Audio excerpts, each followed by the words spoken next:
السلام علیکم ورحمۃ اللہ وبرکاتہ۔ الحمدللہ وکفی والصلاة والسلام علی عبادہ الذین اصطفی، اما بعد فاعوذ باللہ من الشیطان الرجیم، بسم اللہ الرحمن الرحیم۔ عزیز طلبہ طالبات، محترم سامعین و ناظرین، آج میں فرائیڈے سرمن میں بقر عید یعنی قربانی کے حوالے سے بات کروں گا۔ ہر چیز اپنے پیچھے ایک تاریخ رکھتی ہے۔ قربانی کی تاریخ کیا ہے اور ہم لوگ قربانی کیوں کرتے ہیں اور کس وجہ سے کرتے ہیں، بیٹا میں آج اس پر بات کروں گا۔ تو اس کی تاریخ کا تو آپ سب کو علم ہے، جیسے حضرات صاحب کرام نے بھی پوچھا تھا کہ یا رسول اللہ یہ قربانیاں کیا ہے، بقر عید پر جو ہم قربانی کرتے ہیں یہ ہے کیا؟ صحابہ نے پوچھا تھا، تو اللہ کے نبی نے فرمایا کہ یہ تمہارے باپ حضرت ابراہیم علیہ السلام کی سنت ہے۔ اب یہ کیوں سنت بن گئی اور ہمارے ذمے ہر صاحب استطاعت کے ذمے یہ واجب کیوں ہے، اس پر میں آج بات کروں گا۔ صحابہ پوچھتے ہیں یا رسول اللہ اس پر کوئی اجر بھی ہے؟ تو اللہ کے نبی نے فرمایا کہ ہاں، اس پر بہت بڑا اجر ہے۔ قربانی کا جانور اس کو ذبح کرتے وقت اس کا خون زمین پر پہنچنے سے پہلے اللہ قربانی کرنے والے کی قربانی کو قبول فرماتا ہے، اور اس جانور کے جسم پر جتنے بال ہوتے ہیں ان بالوں کی تعداد کے بقدر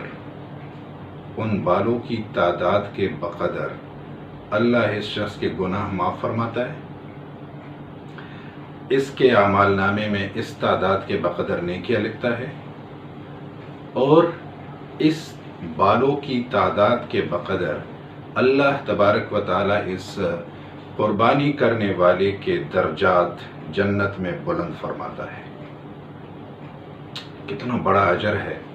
تو صحابہ تو پوچھتے تھے، ایک صحابی نے پوچھا یا رسول اللہ دمبا بیڑ، اس کے جسم پر تو بڑا وہ کثیر مقدار میں وہ ہوتے ہیں، بال ہوتے ہیں، اون، تو کیا اس پر بھی یہ اجر ملے گا؟ تو اللہ کے نبی نے فرمایا کہ ہاں، اس پر بھی وہی اجر ہے۔ اس کو قربانی کیوں کہتے ہیں؟ بیٹا اس کے پیچھے قربانی کا ایک لازوال داستان ہے۔ جب اللہ تبارک و تعالیٰ نے حضرت ابراہیم علیہ السلام کو حکم دیا کہ اپنے بیٹے کو ذبح کر دو، قربان کرو۔ اچھا، اب یہ بیٹا ملا کب تھا؟ بڑھاپے کی اولاد تھی۔ حضرت اسماعیل علیہ السلام بڑھاپے کی اولاد ہے۔ حضرت ابراہیم علیہ السلام کی عمر 86 سال تقریباً، یہ بڑھاپے کی زندگی ہوتی ہے، اور اس وقت اللہ تبارک و تعالی حضرت ابراہیم علیہ السلام کو بیٹا عطا فرماتا ہے، حضرت اسماعیل علیہ السلام۔ اس سے پہلے جو قربانیاں دی ہے اس فیملی نے، اس خاندان نے جو قربانیاں اس سے پہلے دی ہے، اللہ اکبر۔ آپ صفا مروہ کی تاریخ کو آپ کو تو پتہ ہوتا ہے، عمرہ نامکمل ہے اگر صفا مروہ کی سعی نہ کی جائے۔ یہاں پر حضرت ابراہیم علیہ السلام کو چھوڑا گیا تھا اللہ کے حکم سے، اور ان کی والدہ ہاجرہ، حضرت ابراہیم علیہ السلام اپنی بیوی کو اور اپنے بچے حضرت اسماعیل علیہ السلام کو چھوڑتے ہیں اللہ کے حکم سے۔ اللہ امتحان لے رہا تھا۔ بیٹا اس لیے میں کہہ رہا ہوں کہ جب اللہ امتحان لیتا ہے یا اللہ کی طرف سے کوئی امر آتا ہے کہ یہ کرو، تو پھر اس میں اپنے عقل کو نہیں دیکھو گے، پھر اس کو پرکھنا نہیں ہوتا کہ یہ میں کیوں کر رہا ہوں، میں نماز کیوں پڑھ رہا ہوں، میں قربانی کیوں کر رہا ہوں، میں حج کیوں کر رہا ہوں، میں اعمال صالحہ کیوں اختیار کرتا ہوں۔ اس میں کیوں کی ضرورت نہیں ہے۔ جب اللہ فرماتے کرو تو کریں گے، اور جب اللہ فرماتے کہ نہیں کرنا پھر روکیں گے۔ اور اللہ کی عجیب قدرت، اللہ ہم سب کا خالق ہے، وہ جب فرماتا ہے کہ کرو تو بیٹا اس کا مطلب ہوتا ہے کہ اللہ تبارک و تعالیٰ کچھ دینا چاہتا ہے، اور جب اللہ تبارک و تعالیٰ فرماتا ہے کہ نہیں کرنا تو اس کا مطلب ہوتا ہے کہ اللہ تبارک و تعالیٰ ہمیں کسی نقصان سے بچانا چاہتا ہے۔ جب اللہ فرماتا ہے کہ نماز پڑھو تو سمجھو کہ کچھ دینا چاہتا ہے۔ جب اللہ فرماتا ہے کہ شراب مت پیو تو اس کا مطلب ہے اللہ کسی نقصان سے بچانا چاہتا ہے۔ تو اللہ تبارک و تعالیٰ فرما رہے قربانیاں کرو تو اس کا مطلب ہے اس کے پیچھے اللہ کچھ دینا چاہتا ہے، اور اس کے پیچھے ایک تاریخ ہے۔ وہ تاریخ کیا ہے؟ وہ حضرت ابراہیم علیہ السلام کی قربانی ہے، جس کو سٹارٹ سے لے کر اینڈ تک اللہ تبارک و تعالیٰ نے ایسے امتحان میں رکھا، میں آپ کو کیا بتاؤں کہ چھوٹا بیٹا، بڑھاپے کی اولاد، لاڈلی بیوی، اور اللہ تبارک و تعالیٰ ان کا امتحان لے رہا ہے۔ اب آپ سوچیں گے کیوں امتحان لے رہے؟ یہاں پر یہ سوال خارج ہے، یہ کوئی نہیں پوچھ سکتا کہ کیوں لے رہے، بس اللہ کی مرضی، اللہ امتحان لے رہا ہے۔ اللہ ہمیں کہتے ہیں نماز پڑھو تو ہم کیوں پڑھے؟ یہاں کیوں کا نہیں سوال بنتا۔ وہ خالق ہے، ہم اس کی مخلوق ہیں، وہ بنانے والا ہے اور ہم اس کے غلام ہیں، ہم اس کے حکم کے غلام ہیں، جو وہ کہے گا کریں گے، اور اسی میں خیر ہے۔ جو اس پہ عمل نہیں کرتا اس کو شر سے واسطہ پڑتا ہے، اس کو خیر نہیں ملتا۔ تو اللہ تبارک و تعالیٰ اس فیملی کو امتحان میں ڈال رہے اور فرما رہے ابراہیم علیہ السلام سے کہ اپنی بیوی کو اور اپنے بچے کو صحرا میں چھوڑو۔ آج مکہ مکرمہ کو دیکھو اور آج سے ہزاروں سال پہلے دیکھو کیا حال تھا وہاں پہ۔ تو کیا ہوا؟ حضرت ابراہیم علیہ السلام اپنی بیوی ہاجرہ کو اور اپنے بیٹے حضرت اسماعیل علیہ السلام کو چھوڑتے ہیں وہاں پر، اور وہاں سے نکل جاتے ہیں۔ آپ خود سوچیں کہ جب اس بچے پر اور اس کی والدہ پر رات آئی ہوگی، کتنا بڑا امتحان۔ وہاں پر انسان کوئی نہیں تھا، وہاں پر پانی کوئی نہیں تھا، بچے کو پیاس لگتی ہے، اور پیاس کی وجہ سے جیسے بچے وہ بیڈ پر یا پنگوڑے میں وہ جو پاؤں اس طرح ہلاتے ہیں، وہ جب اس کو بھوک لگتی ہے یا پیاس لگتا ہے اور وہ اس طرح کرتے ہیں، تو اسماعیل علیہ السلام بھی اسی طرح کرنے لگا۔ جب کرنے لگا تو آپ یقین مانیں حضرت ہاجرہ، حضرت اسماعیل علیہ السلام کی والدہ، وہاں سے گئی ہے صفا تک پانی کی تلاش میں۔ اور یہ آج جو ہم صفا مروہ کی سعی کرتے ہیں بیٹا، آج کل تو گیلریاں بنی ہوئی ہے، بڑا آسان سا ہوتا ہے، لیکن وہ صفا مروہ کی سعی لوگوں کے پسینے نکال دیتے ہیں۔ لیکن اس زمانے میں ایسی گیلری تو نہیں بنی تھی۔ اس زمانے میں کیا تھا؟ پہاڑ تھے، سنگلاخ پہاڑ تھے۔ وہاں گئی ہے، پھر آئی ہے واپس، پھر وہاں گئی ہے، پھر آئی ہے واپس پانی کی تلاش میں، 7 چکر پہاڑوں میں اپنے بچے کو پانی پلانے کے لیے، لیکن ہے ہی کوئی نہیں۔ آپ خود سوچیں، وہ دوڑنا، وہ بچے کے لیے ماں کا دوڑنا اتنا پسند آیا کہ اللہ نے آج تک اس کو ایک عظیم رکن بنایا، صفا مروہ کی سعی کو۔ جب واپس آئی ہے دیکھے تو حضرت اسماعیل علیہ السلام کے پاؤں میں چشمہ بہہ رہا ہے، زمزم نکل آیا ہے۔ پھر جب حضرت ابراہیم علیہ السلام آتے ہیں، جو وقت اللہ نے مقرر کیا تھا، اس کے بعد جب واپس آتے ہیں اور پھر واپس گھر لے جاتے ہیں، اور پھر جب فلما بلغ السعی، یہی لاڈلا بچہ جب وہ چلنے پھرنے کے قابل ہو گیا اور تھوڑا سا بڑا ہو گیا، اور حضرت ابراہیم علیہ السلام کے دل میں اس نے جگہ پکڑ لیا حضرت اسماعیل علیہ السلام نے، تو اس وقت اللہ کا امر آتے ہیں، مسلسل 3 راتیں خواب دیکھتے ہیں، مسلسل 3 راتیں حضرت ابراہیم علیہ السلام خواب دیکھتے ہیں، اور خواب میں ان کو کہا جا رہا، نبی کی خواب بھی وحی کے درجے میں ہوتا ہے۔ خواب میں ان کو کہا جا رہا ہے اپنے بیٹے کو ذبح کرو۔ اللہ اکبر، ایک اور امتحان۔ تو باپ آتے بیٹے سے پوچھتے ہیں، حضرت اسماعیل علیہ السلام سے، حضرت ابراہیم علیہ السلام آتے ہیں اپنے بیٹے سے پوچھتے ہیں، حضرت اسماعیل علیہ السلام سے، بیٹا میں خواب دیکھ رہا ہوں، اور اس میں دیکھ رہا ہوں کہ مجھے امر کیا جا رہا ہے کہ اپنے بیٹے کو ذبح کرو، فانظر ماذا ترى۔ اللہ اکبر، تمہاری کیا رائے ہے؟ یہ سن 2020 میں ہم دیکھتے ہیں ہمارے چھوٹے چھوٹے بچے ہماری بات نہیں مانتے۔ وہاں کیا ہوا؟ باپ بیٹے سے کہتے ہیں کہ تمہاری کیا رائے ہے، اپنی رائے سے ہمیں آگاہ کر دو، تو فوراً بیٹا کہتے ہیں یا ابت فعل ما تؤمر، جو تمہیں اللہ کا امر ہے میرے بابا جان اس کو کر گزرے، ستجدنی انشاءاللہ من الصابرین، انشاءاللہ آپ مجھے صبر کرنے والوں میں سے پاؤ گے۔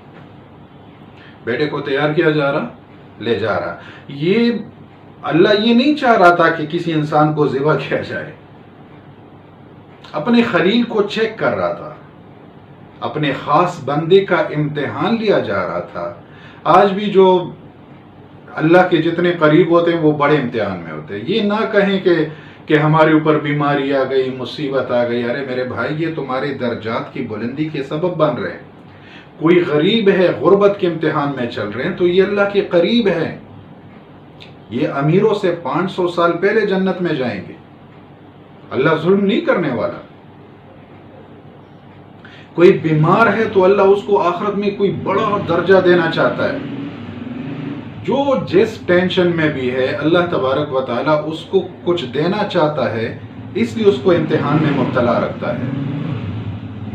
تو اللہ یہ نہیں چاہ رہا تھا کہ چھوٹے سے معصوم بچے کو حضرت اسماعیل علیہ السلام کو ذبح کیا جائے، صرف اپنے خلیل حضرت ابراہیم علیہ السلام کو چیک کر رہے تھے، ٹیسٹ لے رہے تھے، اور اسی ٹیسٹ کے بدلے میں، اسی امتحان کے بدلے میں اللہ تبارک و تعالی حضرت ابراہیم علیہ السلام کو کچھ بڑا نوازنا چاہتے تھے۔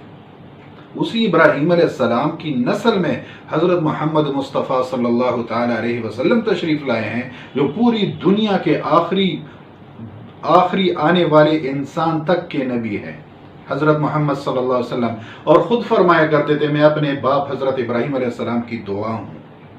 تو کچھ بڑا دینا چاہتے تھے، اس لیے بڑا امتحان لے رہے تھے۔ اس لیے آج جو میرا بھائی، میری بہن جو جس قسم کے امتحان میں ہے، اس کے عوض میں اللہ اس کو کچھ دینا چاہتا ہے، تو بیٹا ہم اللہ سے تعلق بنائیں، اللہ سے جی لگائیں، اور اللہ کے ہر حکم کے آگے ہم جھک جائیں، اللہ بہت کچھ دے گا، بہت کچھ دے گا۔ تو اسماعیل علیہ السلام سے کہا جا رہا ہے بیٹا تمہاری کیا رائے ہے؟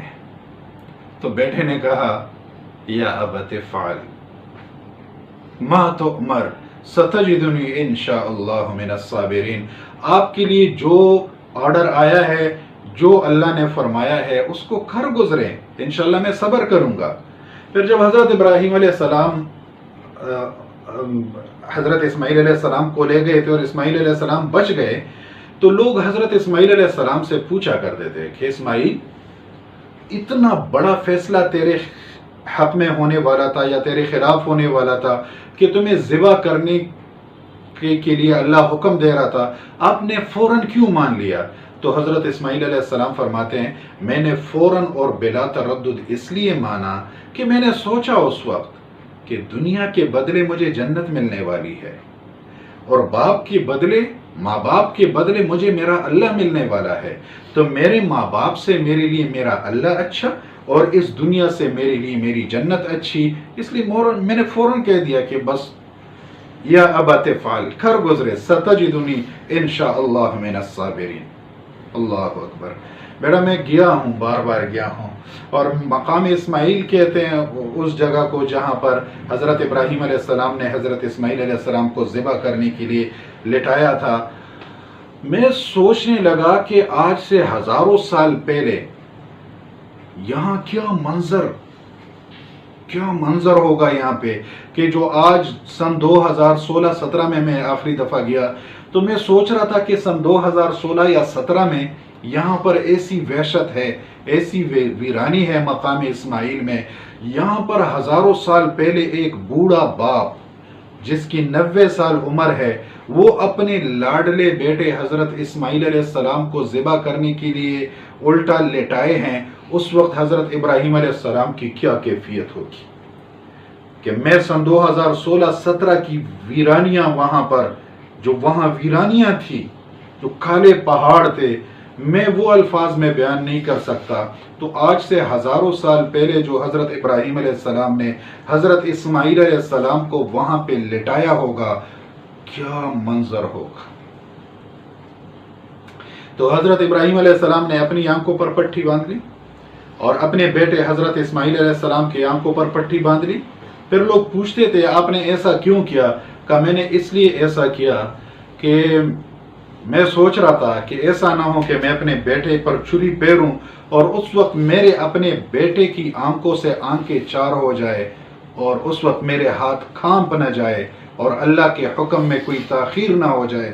اس لیے میں نے اپنے بیٹے کی بھی آنکھوں پر پٹھی باندھ لی اور اپنے آنکھوں پر بھی پٹھی باندھ لی کہ کہیں میرے ہاتھ لرز نہ جائے، کہیں اللہ کے حکم میں مجھ سے تاخیر نہ ہو جائے، کوئی تردد نہ ہو جائے، کوئی غلطی نہ ہو جائے.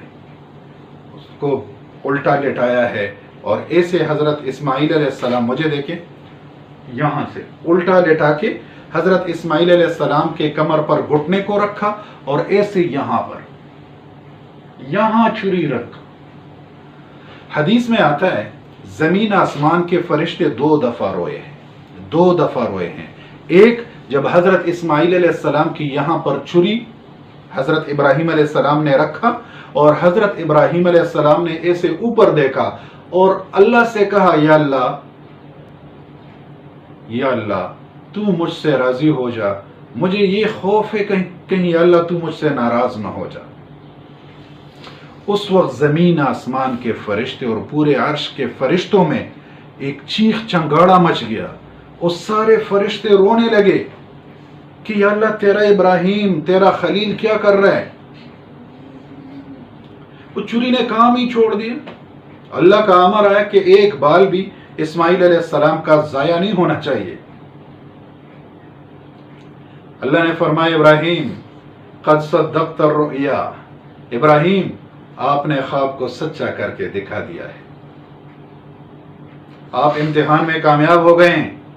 پٹی کھول کے پیچھے دیکھا تو پیچھے ایک چھترا کھڑا تھا، دمبا کھڑا تھا اور اللہ کا امر آیا کہ ہم نے آپ کی قربانی کو دیکھا، ہم نے آپ کو چیک کیا، آپ امتحان میں کامیاب ہو چکے ہیں، آپ اپنے خواب کو سچا کر کے دکھا چکے ہیں. اسماعیل علیہ السلام کو ذبیح کا لقب ملتا ہے، ذبیح اللہ بن جاتے ہیں. اور ابراہیم علیہ السلام تو پہلے سے خلیل اللہ تھے، اللہ کے خلیل تھے. اللہ کو یہ عمل اتنا پسند آیا بیٹھا کہ اللہ نے ہم پر واجب کیا کہ تم میں سے جو صاحب استطاعت ہو وہ قربانی کرے گا. ھذا سنت ابی، میرے نبی نے فرمایا ابیکم، یہ تمہارے باپ حضرت ابراہیم علیہ السلام کی سنت ہے، جو اس پر عمل کرے گا کامیابی ملے گی. اس زمین آسمان کے فرشتے اور میرے اللہ کے فرشتے، عرش کے فرشتے 2 دفعہ روئے ہیں. ایک دفعہ یہ جو حضرت اسماعیل علیہ السلام ذبح فرما رہے تھے اور حضرت ابراہیم علیہ السلام نے اسے اوپر دیکھا تو سارے فرشتوں نے رونا شروع کیا. اور ایک دوسرا وہ موقع تھا جب اللہ کے نبی طائف کے سفر پہ گئے تھے اور آپ کو پتھر مار مار کے لہو لہان کر دیا گیا تھا اور آپ ایک باغ میں گئے تھے اور آپ نے بد دعا کی بجائے اس قوم کو دعا دی کہ یا اللہ ان کو ہدایت نصیب فرما، یا اللہ میں ان کو دعا دیتا ہوں. تو اس وقت عرش کے فرشتوں میں چیخ چنگاڑا مچ گیا اور سارے فرشتے رونے لگے. تو بیٹا آج کل کرونا ایشو چل رہا ہے اور بڑے سے بڑے نیک اعمال میں ہم نے لگنا ہے تاکہ اللہ تبارک و تعالیٰ کی طرف سے یہ جو آزمائش ہے، یہ جو مصیبت ہے، کرونا ایشو ہے، یہ اللہ کی طرف سے جو امتحان ہے یہ اعمال صالحہ کے ذریعے ختم ہوگا، توبہ کے ذریعے ختم ہوگا. تو میں درخواست کرتا ہوں سب سے جو میری بات سن رہے ہیں، سب سے میں کہہ رہا ہوں کہ اللہ کے واسطے جو صاحب استطاعت ہیں وہ ضرور قربانی کریں. دیکھو اللہ ابراہیم علیہ السلام کا ٹیسٹ لے رہے، اس کے بیٹے کو ذبیح بنا رہے. اچھا ایک تو حضرت اسماعیل علیہ السلام ذبیح اللہ ہے، ایک اس تاریخ میں اور ذبیح ہے، ایک اور ذبیح بھی ہے. اسماعیل علیہ السلام کا تو سب کو پتا ہے، اسماعیل علیہ السلام ذبیح اللہ، وہ تو آپ سب کو پتا ہے کہ آپ اللہ کے راستے میں قربان ہوتے ہوتے بچ گئے تھے. ایک اس تاریخ میں، امت مسلمہ کی تاریخ میں ایک ذبیح اللہ اور بھی ہے جو اللہ کے نام پر قربان ہوتے ہوتے بچ گئے تھے. اور وہ کون تھے؟ وہ بھی میرے نبی پاک صلی اللہ تعالی علیہ وسلم کے